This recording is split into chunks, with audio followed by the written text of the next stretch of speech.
एक छोटी सी गांव में एक नदी के किनारे एक बिल्ली रहती थी जिसका नाम मिथी था।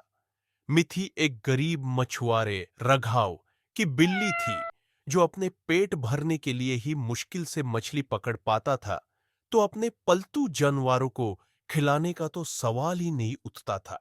जैसे जैसे मिथी का पेट बड़ा होता गया, उसका मन और ज्यादा मछली खाने को तरासने लगा। जब पड़ोसी मछुआरे ताजी मछली पकड़ते तो उनकी सुगंध से उसका मुंह और ज्यादा पानी पाने लगता। एक दिन भूख से बेहाल मिथी ने रघाव के सामने मियाऊ मियाऊ करके अपनी हालत बयान की, लेकिन रघाव बस ठंडा सांस लेकर बोला, मेरे पास तुझे देने के लिए कुछ नहीं है मिथी।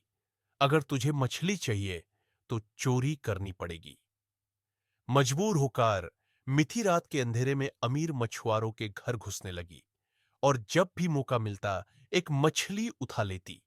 लेकिन हर बार जैसे ही वो खुश होकर अपनी मछली खाने बैठती, राघव उसे पकड़ लेता। वो मिथी से मछली छीन लेता और माजे से खाता, हमेशा हंसता हुआ कहता, तू सिर्फ एक बिल्ली है मिथी, तुझे कुछ और खाने को मिल जाएगा।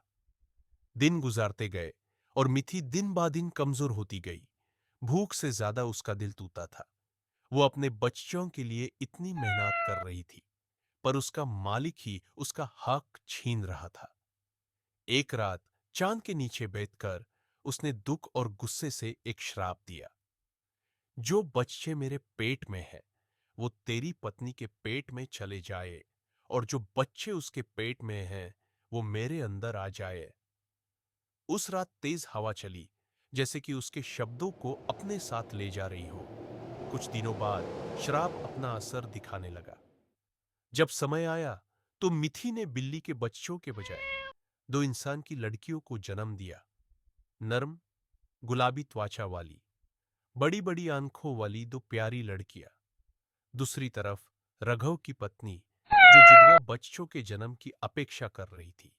उसके गोद में दो छोटी छोटी बिल्ली थी। पूरा घर चकित रह गया। रघव की पत्नी जोर जोर से रोने लगी, समझ नहीं पा रही थी कि उसने बिल्ली के बच्चों को कैसे जन्म दिया।